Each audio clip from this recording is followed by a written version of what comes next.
Separation का दर्द इतना अलग क्यों लगता है। ओम नमः शक्ति शिवाय। दोस्तों, welcome back to my channel. आज मैं आपसे एक बहुत सिंपल लेकिन गहरी बात करना चाहती हूँ। रिश्ता कोई भी हो, नाम कुछ भी हो, ट्विन फ्लेम, सोलमेट, कार्मिक एट्सेट्रा, जब सेपरेशन होता है ना, तो दर्द ऑलमोस्ट एक जैसा ही लगता है। जैसे सीने में भारीपन, रात को अचानक याद आना, फ़ोन उठाकर मैसेज चेक करना, भले ही पता हो कुछ नहीं आएगा, और फिर खुद से पूछना मुझे इतना क्यों लग रहा है। सबसे पहले मैं आपसे बस इतना कहना चाहूँगी कि आप कमज़ोर नहीं हैं। ये जो पेन आप फील कर रहे हो ना, ये इस बात का प्रूफ है कि आपने उस इंसान के लिए जेन्युइनली फील किया था। आपकी जो फीलिंग थी वो सच थी। कभी कभी हम सोचते हैं अगर वो टॉक्सिक था तो मैं क्यों टूट रही हूँ, अगर वो कार्मिक लेसन्स था तो मैं इतनी खाली क्यों हूँ, अगर वो सोलमेट था तो इतना इंटेंस क्यों है। सच ये है, जब सेपरेशन होता है ना, तो हम सिर्फ उस इंसान को मिस नहीं करते, हम अपने उस वर्जन को मिस करते हैं जो हम उनके साथ बन जाते थे। एक ऐसा वर्जन, हमारा एक ऐसा रूप जो सिर्फ और सिर्फ उनके साथ होने पे ही सामने आता था। और जैसे ही वो इंसान हमको छोड़ के गया, हमारा वो वर्जन हमेशा के लिए हमसे दूर चला गया। वो हंसना, वो फ्यूचर इमेजिन करना, वो हम किसी से बिलोंग करते हैं, इसका एहसास जब वो चला जाता है ना, तो ऐसे लगता है जैसे हमारी आइडेंटिटी का हिस्सा खिसक गया हो। और सेपरेशन का सबसे मुश्किल हिस्सा क्या होता है? साइलेंस। जब कोई लड़ाई नहीं होती, कोई ट्रॉमेटिक एंडिंग नहीं होती, बस डिस्टेंस आ जाता है, क्लोजर नहीं मिलता, एक्सप्लेनेशन नहीं मिलता, तब दर्द और डीप हो जाता है। क्योंकि जो हमारा दिमाग है ना, वो आंसर ढूंढता रहता है और दिल एक्सेप्टेंस के लिए रेडी नहीं होता।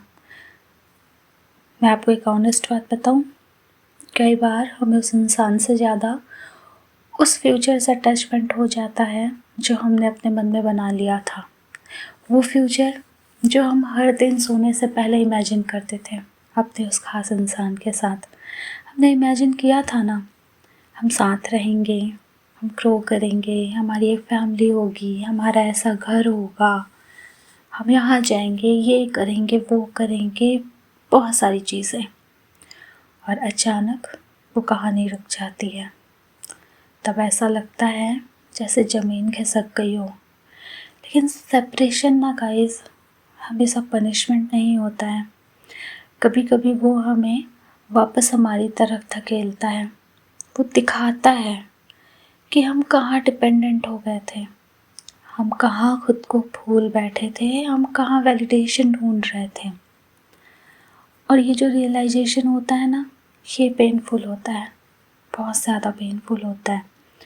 और यहीं से ग्रोथ की शुरुआत होती है, इसी रियलाइजेशन से हीलिंग की शुरुआत होती है। अगर आप अभी इस फेज़ में हैं ना, तो प्लीज़ खुद को जज मत कीजिए। रोना आए तो रो लीजिए, याद आए उनकी तो एक्सेप्ट कीजिए, स्ट्रॉन्ग बनने की एक्टिंग मत कीजिए। हीलिंग का मतलब फॉरगेट करना नहीं होता। हीलिंग का असली मतलब होता है उस दर्द को फील करके भी खुद को ना खोना। और एक बात दोस्तों, आप टूट नहीं रहे हो, आप रीअरेंज हो रहे हो। आपका नर्वस सिस्टम, आपका हार्ट, आपकी आइडेंटिटी सब नया बैलेंस ढूंढ रहे हैं। और ये प्रोसेस मैसी हो सकता है, बट ये परमानेंट नहीं है। आप अकेले नहीं हैं।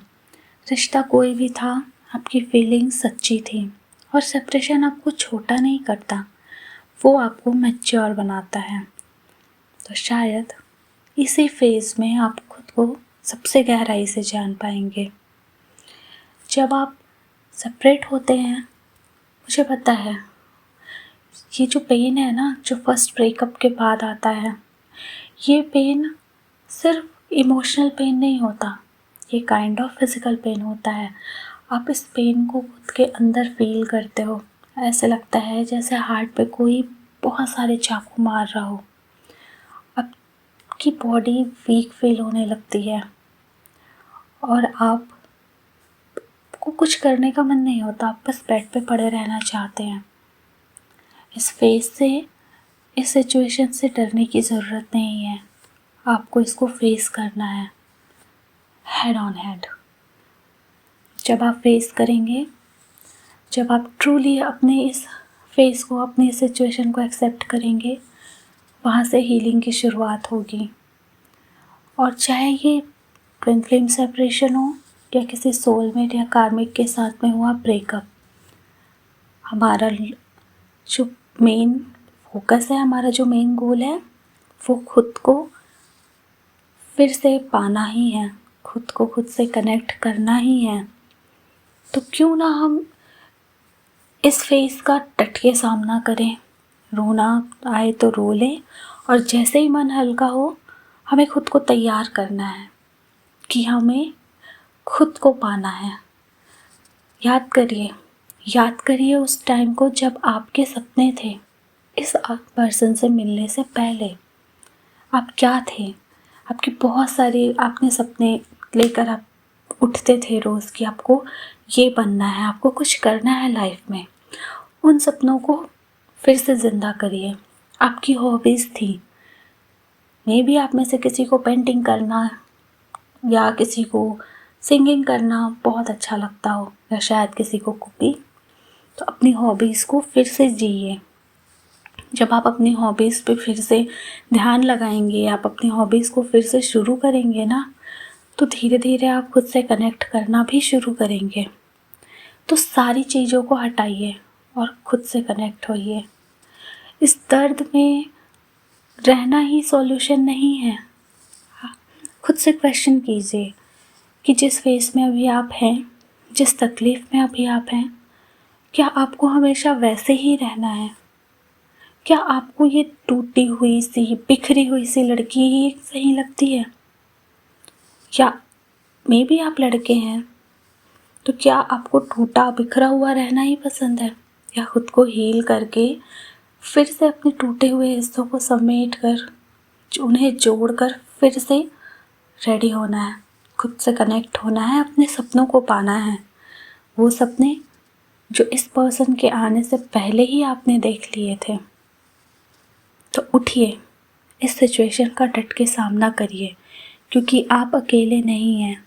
इस हीलिंग की जर्नी में मैं आपकी फ्रेंड आपके साथ हूँ।